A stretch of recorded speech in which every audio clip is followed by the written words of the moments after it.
A paz do Senhor, meus irmãos, graças a Deus estamos retornando mais uma vez para mais um período aqui com vocês, onde nós estaremos estudando desta feita a lição de número 8, aí de Soteriologia 2, uma análise na carta aos Gálatas e aos Romanos, e a lição número 8, ela tem por título o processo de remodelagem de Deus. Tá? Então, na aula passada, nós vimos ali alguns aspectos da salvação, com uma ênfase na justificação. E então nós vamos perceber agora que ocorreu uma liberdade do pecado, uma liberdade da lei, e liberdade do crente hoje é sem esforço próprio, tá? Sem esforço próprio, ou seja, Deus ele dá todos os recursos necessários pelos quais a pessoa ela pode modelar a sua vida.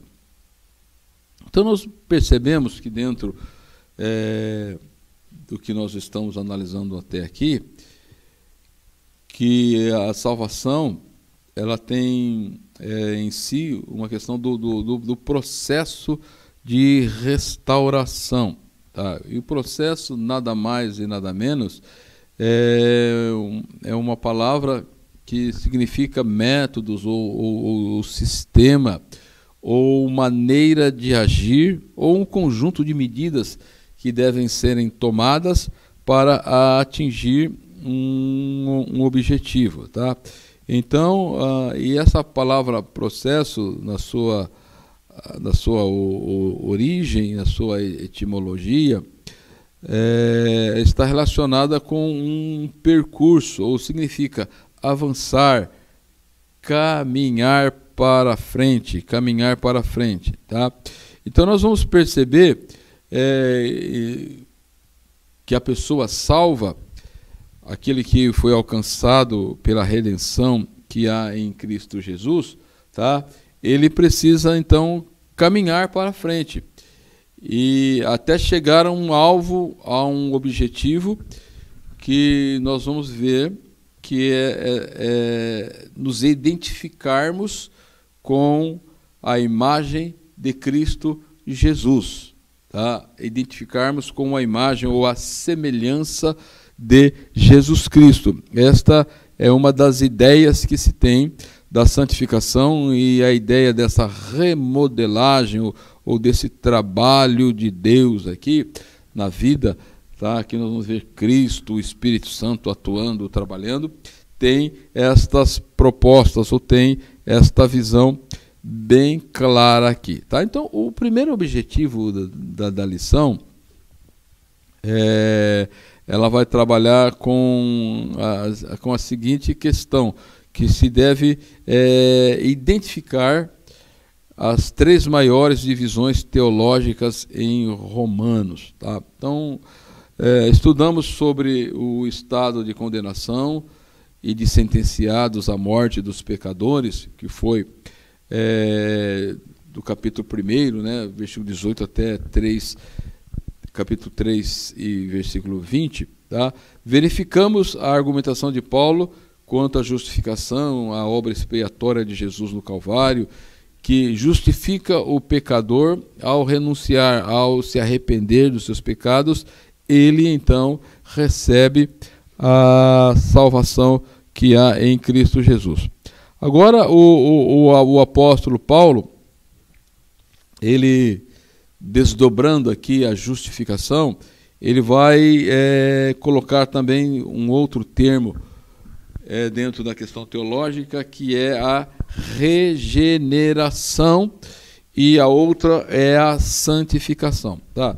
O conceito de justificação, que nós já vimos, é um ato forense, um ato legal, em que Deus declara os inocentes, que nos declara justos, né? Aqueles que depositam a sua fé em Cristo. Já a regeneração, ela trata da concessão de vida divina ao crente. Tá? Quando você pega essa ideia, vai falar assim que a regeneração é a maneira única de se entrar no reino de Deus. Quando você pega João 3, versículo 5, você vai perceber que Jesus ele disse a Nicodemos assim, que era necessário ele nascer de novo, porque se ele não nascesse de novo, ele não entraria no reino dos céus. E o que Paulo aqui é o que o Paulo chama de nova vida ou nova natureza, é uma vida regenerada. Tá? Então a ideia de nova vida aqui pressupõe que essa pessoa ela nasceu de novo, ela foi regenerada. E aí nós temos, por outro lado, em terceiro lugar, a santificação, que ela é reconhecida nos escritos de Paulo, principalmente aqui em Romanos, como a obra que o Espírito Santo ele proporciona ou realiza em nós, que além da vida eterna que nos é franqueada de maneira graciosa por Deus, pela justificação e a regeneração, a santificação ela promove um processo contínuo através da vida cristã quanto ao crescimento e o amadurecimento e a glorificação final do crente. Tá? Então o crente, a pessoa, ele precisa ter conhecimento destas realidades. Tá? Então o resultado final da vida cristã, ou desse processo, ou do termo que o autor usa aqui no manual, de remodelagem, tá? Esse resultado é, sem dúvida, a glorificação que culminará, então, com a nossa conformação ou a nossa semelhança ao Cristo ressurreto. Ao Cristo ressurreto. Então, você tem aqui, então, a obra de Deus que é realizada no crente, a justificação, a regeneração e a santificação. Tá? Então, a santificação, o novo nascimento, a justificação e a separação exclusiva para Deus. A santificação, ela tem o início ao processo de crescimento, amadurecimento da nova vida em Cristo. Paulo exorta e apresenta princípios para o desenvolvimento da salvação. Desenvolvimento da salvação. Tá? O salvo precisa ter consciência que ele, pela vida recebida à semelhança de Cristo, vida eterna, tornou-se participante também da natureza divina, Então, meus irmãos, nessa sessão de estudos, que abrange aí o capítulo 6 e o capítulo 7, Paulo ele responde algumas objeções à graça com as seguintes perguntas. Tá? Então, vejam só. Romanos 6:1. Que diremos, pois? Permaneceremos no pecado para que seja a graça mais abundante? A segunda pergunta. E daí? Havemos de pecar porque estamos debaixo da lei e sim da graça? Melhor dizendo, e daí? Havemos de pecar porque não estamos debaixo da lei e sim da graça? A terceira pergunta, que diremos, pois? É a lei pecado? Capítulo 7, versículo 7. Então dentro dessas duas perguntas, ou desses dois questionamentos, ou desses três questionamentos, é que nós vamos desenvolver, ou que Paulo desenvolve aí o seu conceito teológico. E o debate de Paulo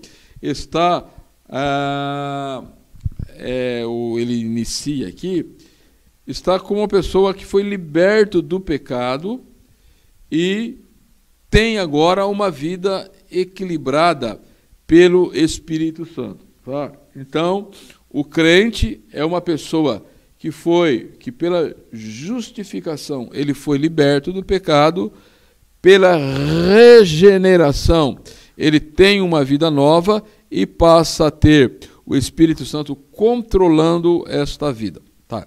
Como, então, deve ser o relacionamento do crente com o pecado e a lei? Temos 4 analogias. O apóstolo Paulo ele vai fazer 4 analogias. Porque se nós percebemos, no capítulo 6 e capítulo 7, que há uma linha muito tênue entre essa vida nova que a pessoa recebeu de Cristo e as relações com a velha natureza, ou até mesmo a prática de pecados. Então o apóstolo Paulo ele vai analisar, ou ele vai colocar aqui alguns aspectos pelos quais nós podemos, então, entendermos que é possível, sim, termos, com esta vida nova que recebemos, ter uma vida de santidade, uma vida santa diante de Deus. Então, a primeira analogia que o apóstolo Paulo ele faz aqui é do batismo, tá? Que nós somos batizados em Cristo. Depois ele vai falar sobre a escravidão. Depois ele fala sobre o casamento e, por último, ele vai se reportar aqui à experiência pessoal. A experiência pessoal. Então, nós vamos perceber que a grande ideia que nós temos aqui é que o crente, ele é livre do pecado, tá? Então, vamos ver como isso vai ocorrer na vida do cristão, na vida do cristão.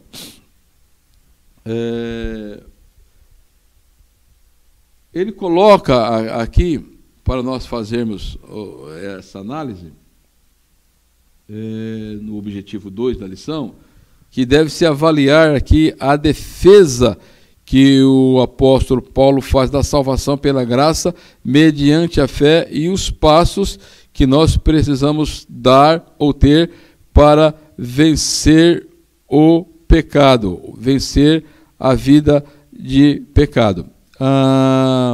Uma das coisas que, só para nós é melhor entendermos aqui, que o apóstolo Paulo ele está colocando aqui, quais são as restrições do pecado realizada por meio do Evangelho. Tá? Então, o que ele está querendo mostrar aqui, o crente tem algumas restrições, exatamente como ele aborda aqui nos versículos 1 e 2 do capítulo 6. Que diremos, pois? Permaneceremos no pecado para que seja a graça mais abundante? De modo nenhum. Como viveremos ainda no pecado, melhor dizendo, de maneira nenhuma. Como viveremos ainda no pecado, nós os que para ele morremos? Então, a ideia que o apóstolo Paulo ele coloca é que nós morremos para o pecado. E nesse gráfico aqui, nós vamos ter basicamente esta ideia aqui, tá? A ideia que se coloca é que o velho homem ele foi crucificado, tá? Romanos 6:6. Então você tem aqui o antigo domínio, que era o domínio do pecado, casa da servidão do pecado, o servo aqui é o velho homem, o serviço prestado por esse servo é impureza e maldade, os instrumentos que ele utiliza, tá, são instrumentos de iniquidade, né? Os seus membros são oferecidos como instrumentos de iniquidade. O segredo do serviço aqui é obediência ao pecado, e a paga, ou o salário que ele recebe, o resultado final disso é a morte. Tá? Do outro lado, então, quando o velho homem é crucificado com Cristo, ele ressuscita. É exatamente o que nós temos, o que Paulo ele vai dizer aqui, que está em foco o tipo de vida que o Evangelho oferece ao justificado, ao regenerado e ao santificado. Ele vai falar aqui de graça superabundante. Então, a vida passada do pecador, ímpio e perverso, morto em delitos e em pecados, sem Cristo e sem Deus. E aí, quando ele entra aqui para a vida presente, o pecador está sobre um novo domínio, está sobre o domínio de Deus. Ele está na casa da servidão de Deus, ele é servo de Deus. Tá? Vocês se lembram que no primeiro capítulo da carta aos Romanos, Paulo ele deixa bem claro que ele mesmo era servo de Jesus Cristo. Tá? Ele vai dizer que ele serve no seu espírito. Tá? Então vejam só, como contrapõe aqui aquele que ressuscitou em Cristo. Servo, o novo homem.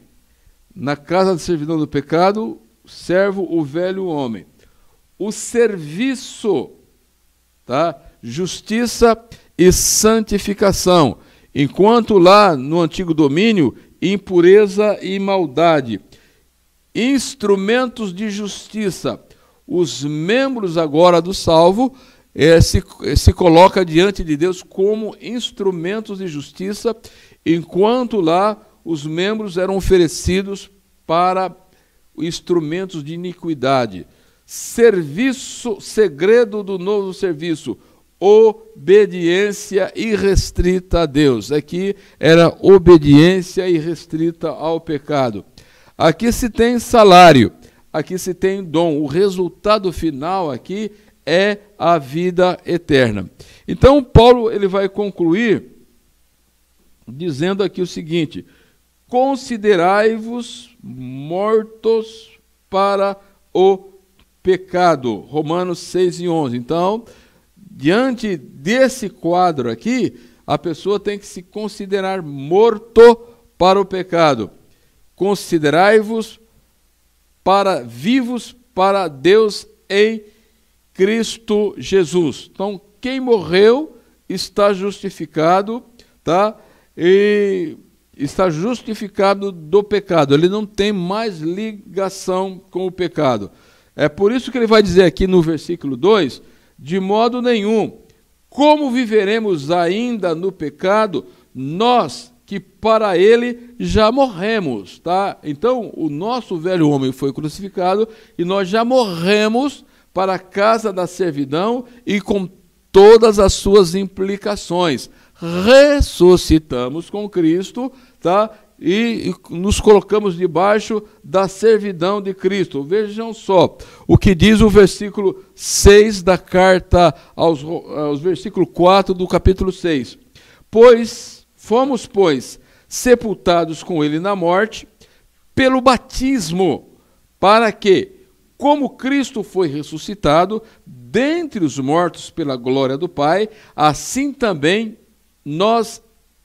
andemos em novidade de vida. Tá? Então você tem aqui, andar em novidade de vida, vai pressupor o que aqui? A regeneração, a nova vida que nós recebemos através da pessoa de Jesus Cristo. Isto posto, quando nós pensamos em morrer para o estado passado, ou morrermos para o pecado, significa que o vínculo com a vida passada, ela foi quebrada. Então, nesse ato de estar crucificado aqui o velho homem, significa que ele morreu e o vínculo com a vida passada foi quebrado, não existe mais. Vive-se que uma vida de superação, tá? Da velha natureza, consequentemente o pecado. Nós superamos isso já. Pecar para o salvo está fora agora de qualquer cogitação, uma vez que a graça tem a capacidade de superar o pecado. Onde abundou o pecado, a graça superabundou. Tá? Para você entender bem esse trabalho da nova vida, os irmãos devem ler com cuidado o capítulo 3 da primeira carta de João. Tá? Os irmãos vão perceber como João ele trabalha também este assunto, a abordagem que ele faz, tá, da pessoa que está livre do jugo do pecado ou da servidão do pecado. Tá? Então, ele não oferece mais os seus membros como instrumentos de iniquidade. Instrumento de iniquidade.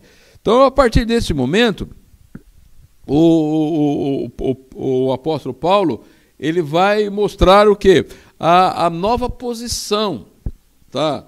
Como é que o crente se encontra, tá? Então ele foi justificado, regenerado e está sendo conduzido em santificação. E você vai perceber lá que no capítulo 5 da carta aos Romanos, que nós tivemos acesso a Deus, ou paz com Deus, a reconciliação. Tá? Então, quando nós lemos os versículos 2 e 4 do capítulo 6, nós vamos ter as seguintes declarações. De modo nenhum, como viveremos ainda no pecado? Tá? Porque você tem que ter em mente exatamente essa questão aqui. Tá? A vida passada e o novo momento em que nós estamos vivendo. Tá? Então, pensar o que? Na união do crente com Cristo. De modo nenhum, como viveremos ainda no pecado, nós, os que para ele morremos? Então, nós morremos para o pecado. Ou porventura ignorais que todos nós fomos batizados em Cristo Jesus, fomos batizados na sua morte? Fomos, pois, sepultados com ele na morte pelo batismo, para que, como Cristo foi ressuscitado dentre os mortos, pela glória do Pai, assim também andemos em novidade de vida. Então, a união, ela vai significar o quê? Uma associação ou uma combinação de vários elementos, né? Com o intuito de formar um conjunto. Paulo ele vai trabalhar essa ideia do corpo, tanto na carta aos Efésios e como também a carta aos Colossenses. Os irmãos vão ter essa ideia da união, como se desdobra esta união. Então a união, ela é a ação, ela é o efeito de reunir essas pessoas em Cristo Jesus, como partes distintas, pessoas distintas, mas ele une em um só corpo. E estando nós unidos, ou viveremos em união com Cristo pela razão de termos morrido para o pecado. Tá? Então, vai demonstrar, pelo menos aqui, algumas coisas aqui. Quando você vê lá atrás, quando nós falamos dessa questão da justificação, ele vai colocar pelo menos aqueles 4 exemplos, analogias do escravo, que é livre da servidão, e ele vai colocar também a questão do batismo, a questão do casamento e a experiência pessoal. Ele vai estar colocando. Então vamos ver aqui como ele vai fazer esse desdobramento aqui. Então a morte do escravo determina o fim do domínio do antigo dono, no caso o pecado, uma vez que todo o pecador está sobre a servidão. Tá? Então nós temos aqui a posição antiga, mortos, né? Estava no pecado, então essa mortos para o pecado, você pode transpor então, não deixar o pecado reinar, tá? O pecado não pode ser uma prática na nossa vida, tá?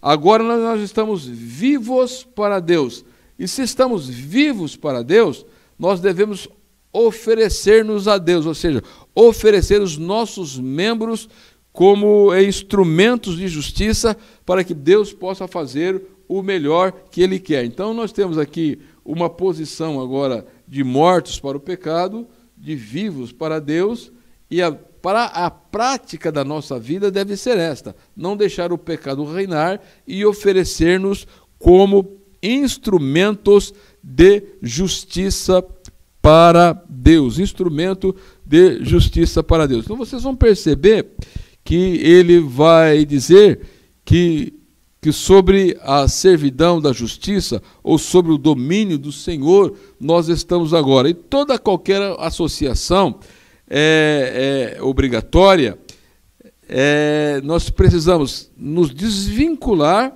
do pecado, porque Cristo ele destruiu a morte e agora nós estamos vivendo em novidade de vida.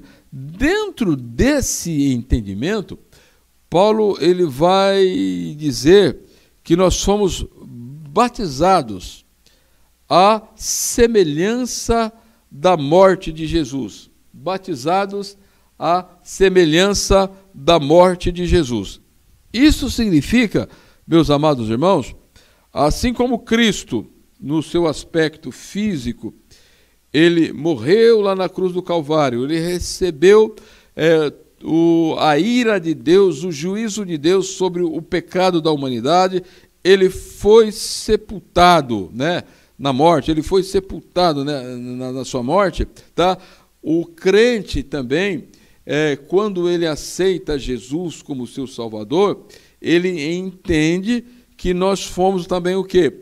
Sepultados na semelhança da morte, batizados na semelhança da morte de Jesus e fomos sepultados com ele no batismo da sua morte, o que ele está querendo dizer.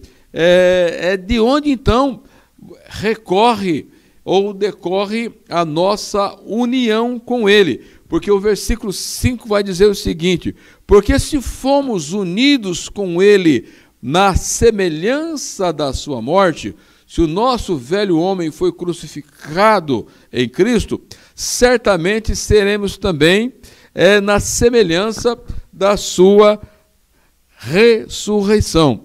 O apóstolo Paulo, ele faz uma declaração muito interessante, lá em Gálatas capítulo 2, versículo de número 20, capítulo 2, versículo 20, quando ele diz: estou crucificado com Cristo, e vivo não mais eu, mas Cristo vive em mim.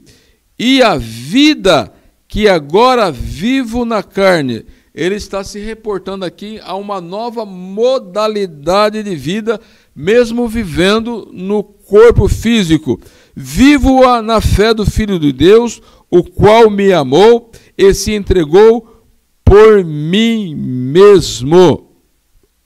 Entregou a si mesmo por mim. Tá? Ele diz aqui, então, essa união, ela decorre disso. Então eu preciso entender que eu estou morto para a vida passada e agora eu estou vivendo uma vida à semelhança de Cristo, porque eu estou em Cristo Jesus. Ele vai demonstrar de forma bem clara aqui que a nossa velha natureza, ela foi morta juntamente com Cristo. O versículo 6 é que diz isso, que foi crucificado com ele o nosso velho homem, para que o corpo do pecado seja destruído e não sirvamos mais ao pecado. É exatamente aquilo que nós vimos aqui, tá? Então, essa condição aqui, quando nós morremos à semelhança de Cristo, tá? Isso foi morto. E aí depois nós vamos ressuscitar, tá? À semelhança de Cristo. É o que ele vai dizer. Então a velha natureza, ela foi desmontada aqui para que pudesse ocorrer aqui nessa posição. Mortos para o pecado, vivos para Deus, e não podemos deixar mais o pecado reinar sobre nós. É aqui, então, que Paulo lhe diz que a morte, ela põe fim ao antigo estado.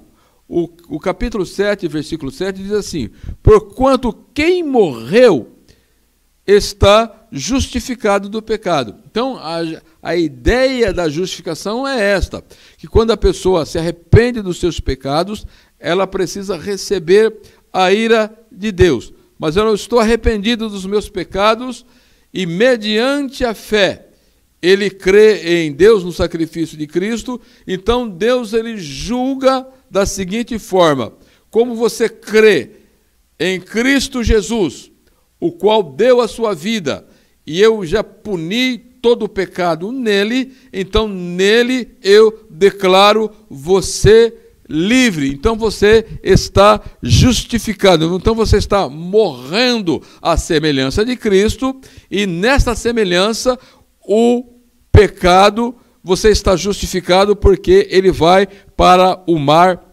do esquecimento.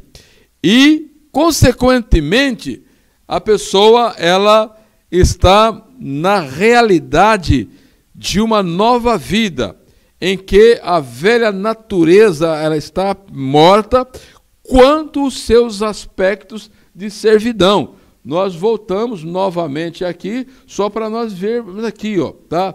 O serviço era impureza e maldade, o instrumento de iniquidade, os membros eram oferecidos, tá? Nesta nova vida, quando você pega capítulo 6, versículo 8, vejam só o que ele diz aqui. Ora, se já morremos com Cristo, cremos também que com ele viveremos, ou seja, nós estamos numa nova realidade. E se eu estou vivendo uma nova vida, a conduta do salvo deve ser de um morto para o pecado. É o que diz no versículo número 11. Assim também vós considerai-vos mortos para o pecado, mas vivos para Deus em Cristo Jesus, que isto é possível, esta nova vida, mediante a regeneração, a qual nós já reportamos lá na aula passada e no início desta aula também.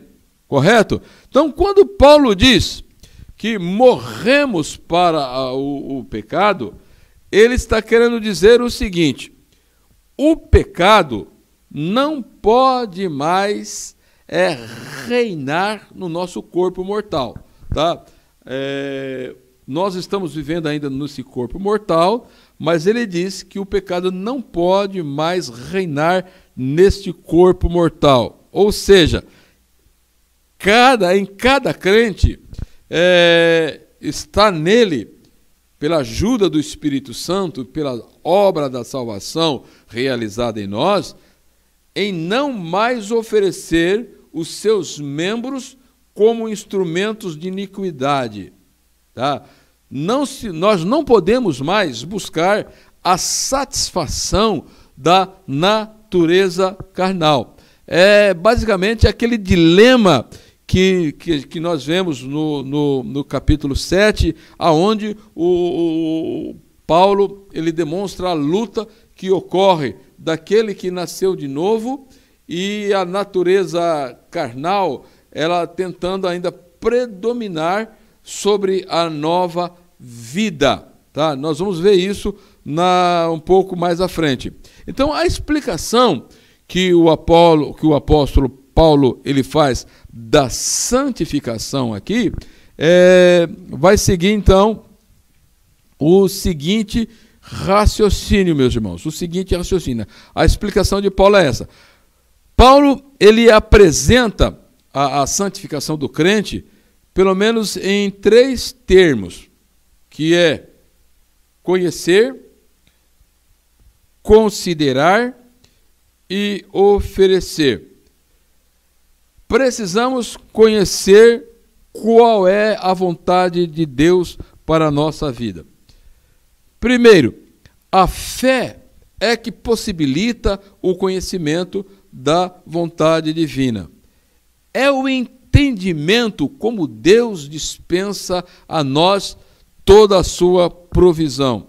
E conhecer a Deus é determinante quanto à santificação, pois ela é que nos identifica com Cristo. Os destaques de Paulo, quanto ao conhecimento, são esses aqui que eu gostaria de pontuar com os irmãos. Precisamos conhecer a dimensão de ser batizado em Cristo. Porque ele vai dizer, fomos batizados em Cristo Jesus, fomos batizados na sua morte. Então, qual é a compreensão que nós temos deste conceito, tá? Da pessoa estar batizada ou emergida, mergulhada em Cristo, tá? A palavra emergir aqui, em Cristo, descreve o quê? A identificação, tanto na morte, sepultamento e ressurreição. Ou seja, então o crente que aceita Jesus, ele é morto para o pecado, ele é sepultado à semelhança de Cristo e ele ressurge para viver uma vida em conformidade com Cristo. Então pressupõe aqui que a união ela se dá nesta simbologia e ela rompe com o relacionamento com o pecado e nos leva para a nossa vida. Ou seja, é ser portador da natureza de Cristo. Então, o novo nascimento é que propicia aqui, então, esta nova natureza em nós, que dá a ideia da filiação também, tá? Dá a ideia da filiação, como João, ele nos descreve lá no capítulo 1, nos versículos 12 a seguir, que ele vai nos dar esta ideia. E Paulo, ele vai dizer lá em Efésios, capítulo 2 e versículo 5, que Deus deu-nos vida com Cristo. Ou seja, a salvação pressupõe a nova vida. E você tem que ter a ideia de todos os aspectos da salvação para você entender o que significa essa nova vida. E é corroborado esse pensamento de Paulo com 1 João, capítulo 3, versículo 9, de que o regenerado ou nascido de novo permanece nele a semente divina, que é a reprodutora da vida eterna no cristão. A vida eterna no cristão. Então, conhecer o estado atual do velho homem é esse. O velho homem está morto. Tá? Versículo 6 assim, sabendo disso, que foi crucificado com ele o nosso velho homem, para que o corpo do pecado seja destruído, e não sirvamos mais o pecado como escravos. Então o crente hoje não é mais escravo do pecado, irmãos. Ele é livre do domínio do pecado, tá? Mas não da presença do pecado. Então Paulo trata aqui que devemos encarar a vida após a conversão como a nossa natureza carnal ela foi morta, nós não temos mais ligação nenhuma com o pecado. É por isso que ele diz, ele é claro que o salvo não serve mais ao pecado como escravo e apresenta as razões. O nosso velho homem, caracterizado pela vida da salvação, ele foi morto. O corpo do pecado, ou seja, ele foi destruído, ou ele foi destituído, ou seja, ele não tem como dar mais as cartas na vida do crente, na vida do crente. Então essa união, ela demonstra que o controle do pecado foi destituído sobre o regenerado. Ele agora está livre do domínio do pecado. Implica também que ele está livre do domínio da morte. E conhecer ao Senhor, você precisa ter pelo menos essas ideias aqui, conhecer a vontade de Deus. E depois ele vai dizer que nós precisamos considerar-se morto para o pecado, conhecer a vontade de Deus e depois considerar-se morto para o pecado. Então vejam só, o que ele vai estar nos dizendo aqui é o seguinte, capítulo 6, versículo 11, essa consideração, temos aqui uma questão de economia, tá? Considerar é contar, é um termo de contabilidade. Primeiro, contar como morto para o pecado, ou considerar, olha, eu estou morto, é uma contabilidade exata, eu estou morto para o pecado não tem mais domínio sobre mim. Em segundo lugar, é contar ou considerar vivo para Deus em Cristo. Então, esta é a contabilidade. Estou morto para o pecado, estou vivo para Deus. Então ele vai apresentar algumas regras que é clara da fé, né? A regra é muito clara aqui, por meio da fé que nós praticamos, de acordo com a posição que nós estamos em Cristo Jesus. Esta é a posição. Eu devo colocar em prática, não deixar o pecado reinar e oferecer os meus membros a Deus, porque eu estou vivo para Ele. Isso deve ser preponderante na vida do cristão. E aí depois ele vai falar na questão aqui de oferecer-se a Deus. Tá? Conhecer, considerar e oferecer-se a Deus. Tá? O versículo 13 do capítulo 6 diz assim, não ofereçais cada um os membros do seu corpo ao pecado como instrumentos de iniquidades. Temos aqui então uma ação de negação. Não ofereça. E depois você vai ter aqui uma ação positiva. Oferecei-vos a Deus como ressurretos dentre os mortos. Então o instrumento aqui que serve para executar algum trabalho ou fazer alguma ação. A observação aqui que os instrumentos são peças ou ferramentas ou equipamentos. Nós estamos equipados no nosso corpo físico com muitos instrumentos e através desses instrumentos é que eu posso agradar a Deus ou desagradar a Deus, praticar os pecados ou praticar os atos de justiça diante de Deus. Então o ser humano ele está devidamente equipado com uma composição múltiplas para realizar várias tarefas, tá? Então eu tenho vários instrumentos para realizar várias tarefas. E como o ser humano é um ser tricotômico, ele tem capacidade, habilidade e atitude.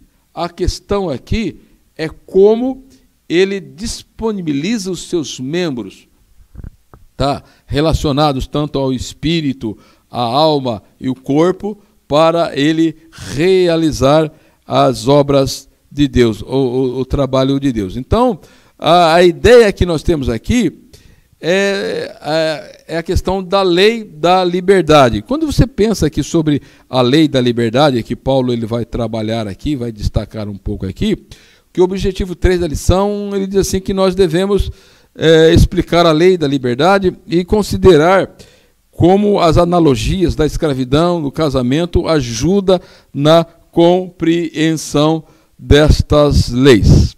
Tá? Temos restrição moral, a graça e a lei está em foco aqui. Então vamos ver.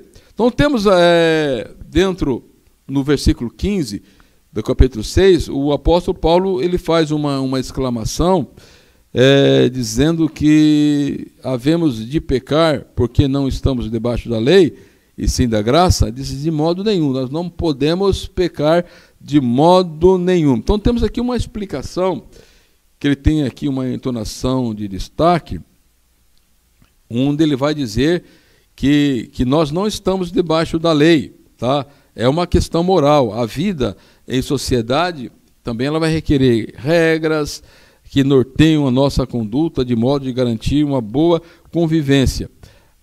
A lei ela é incapaz de produzir justiça. Tudo o que ela pode fazer é condenar. A graça, por sua vez, ela não abre porta para o pecado. Ela favorece o homem para fazer o que a lei não pode fazer, que é a obediência a Deus. Vocês se lembram lá aqui que um dos segredos do serviço é obediência, e aqui é obediência a Deus. Então nós precisamos ter em mente essas duas realidades, tá? Ler muito, ler tudo, ler o tempo todo. Quem ama ler vai concordar.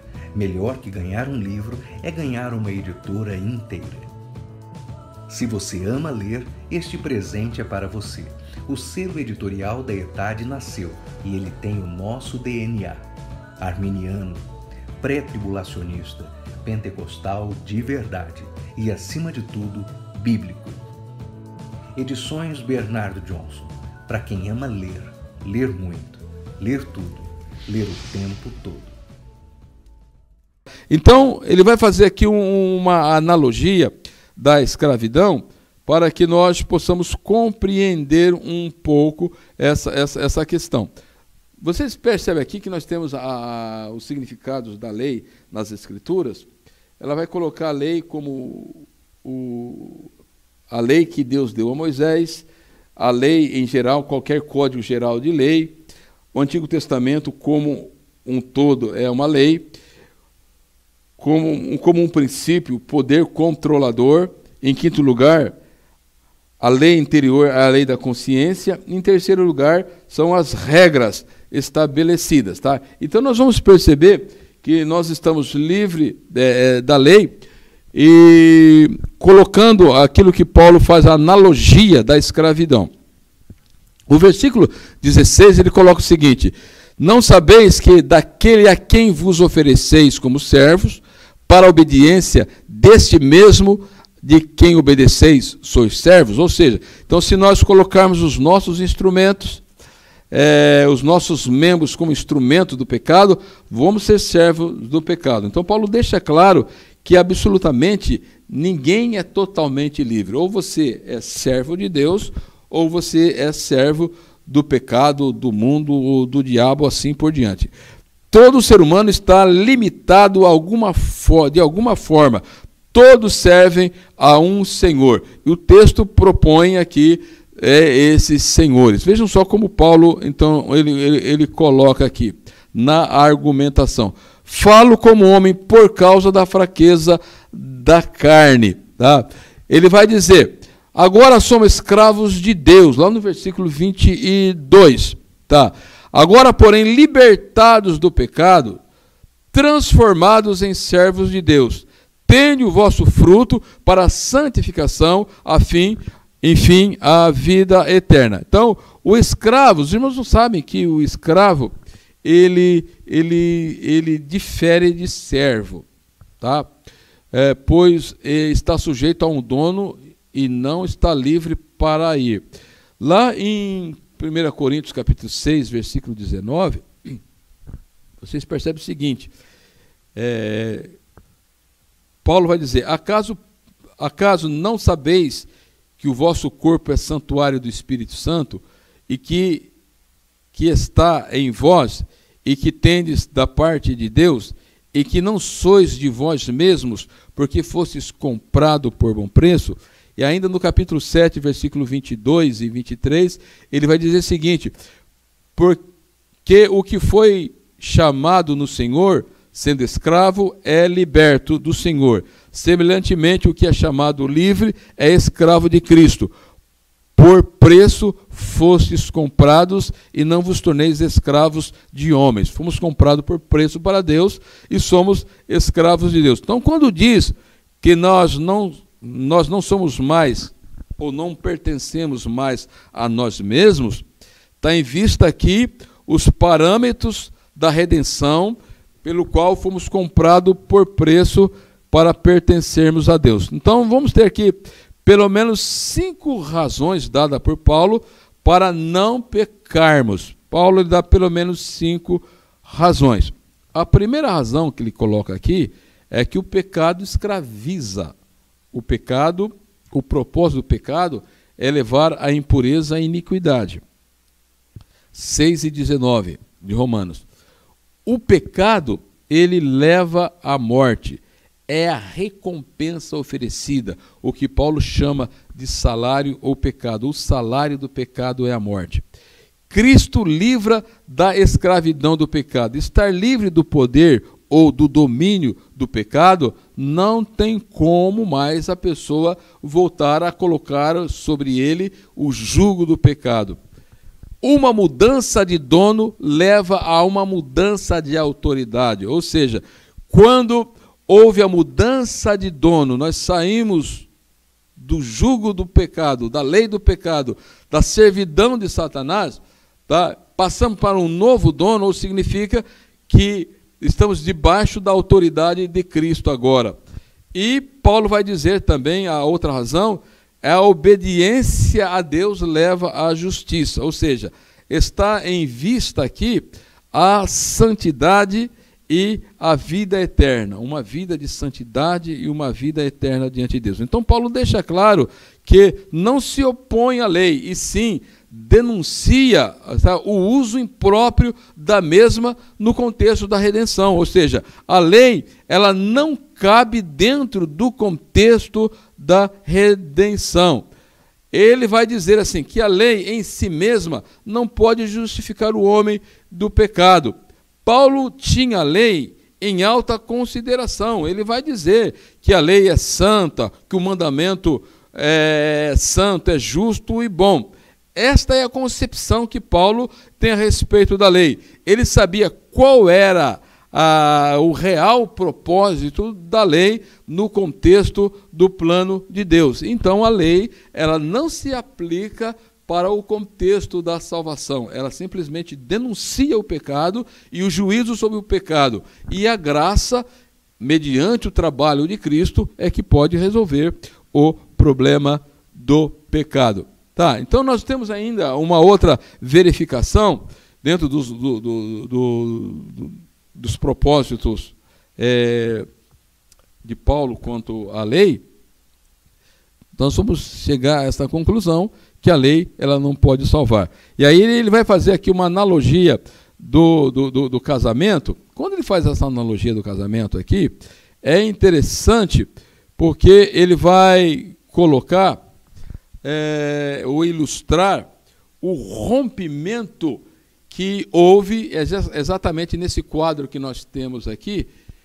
Falta um S aqui, é Cristo o novo marido. Tá?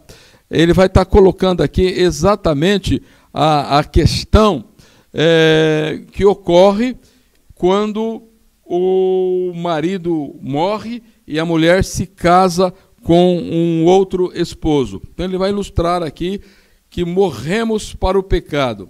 Então ele coloca aqui a lei como o antigo marido, tá? Que a lei é espiritual, a condição da mulher, carnalidade, o serviço dela, caduquice da letra. seu cativeiro anterior à lei do pecado, o seu fruto, frutificar para a morte. Esta era a situação da pessoa que se colocava debaixo do jugo da lei. Os Gálatas, eles estavam também nesta condição. E aqui você tem Cristo, né? Falta o S aqui, o novo marido, tá? O novo marido, Cristo ressurreto, a condição da mulher, espiritualidade, o serviço dela, novidade de espírito, sua liberdade interior, a lei do espírito de vida, seu fruto, frutificar para Deus. Então, Romanos 7,4 diz: morrestes à lei por meio de Cristo, para pertencerdes a outro, aquele que ressuscitou dentre os mortos. Então, a ideia que se tem aqui, que a morte e a ressurreição de Cristo nos fornece uma nova base para a justiça e possibilita uma nova vida de união com Cristo, uma nova vida de união com Cristo. Tem um escritor que ele ilustra bem esta questão aqui. Tá? Então, uma das coisas que Paulo deixa bem claro aqui, que o crente salvo, em tese, ele não pode estar casado com a lei e casado com Cristo. Tá? Então, a lei morreu, ele morreu para o pecado, tá? O pecado morreu para ele, tá? Então ele é livre para casar com Cristo. Essa é a ideia que está se colocando aqui. Tá?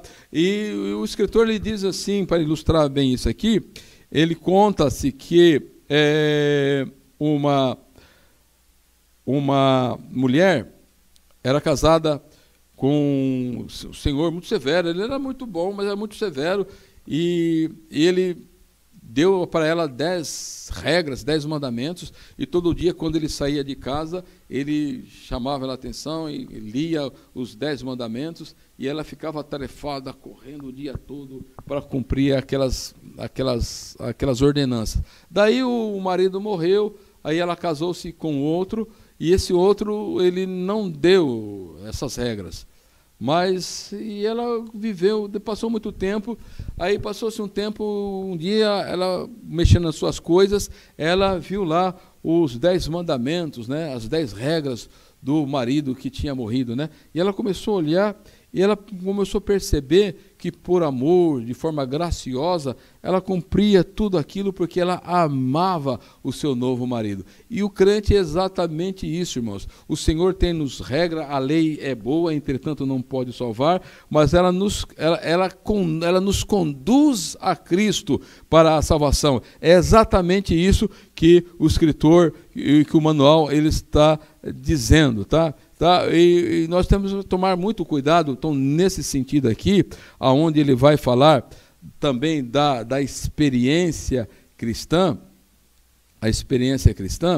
porque ela tem uma relação muito grande, e nós precisamos ter muito cuidado no destaque aqui com o pecado, ou com a cobiça, porque se o crente ele não preservar o seu espírito, a sua consciência, o seu estado de adoração a Deus santificado, a sua mente, o seu raciocínio, a sua maneira de conhecer, discernimento, a sua vontade, a sua alegria, as suas emoções, se elas não estiverem bem relacionadas a Cristo, o pecado ele pode tomar ocasião. E se ele tomar ocasião, é exatamente isso que Paulo ele vai estar dizendo aqui no contexto dessa nova carta. Se o pecado tomar ocasião, ele pode destruir a nossa vida, esse egocentrismo.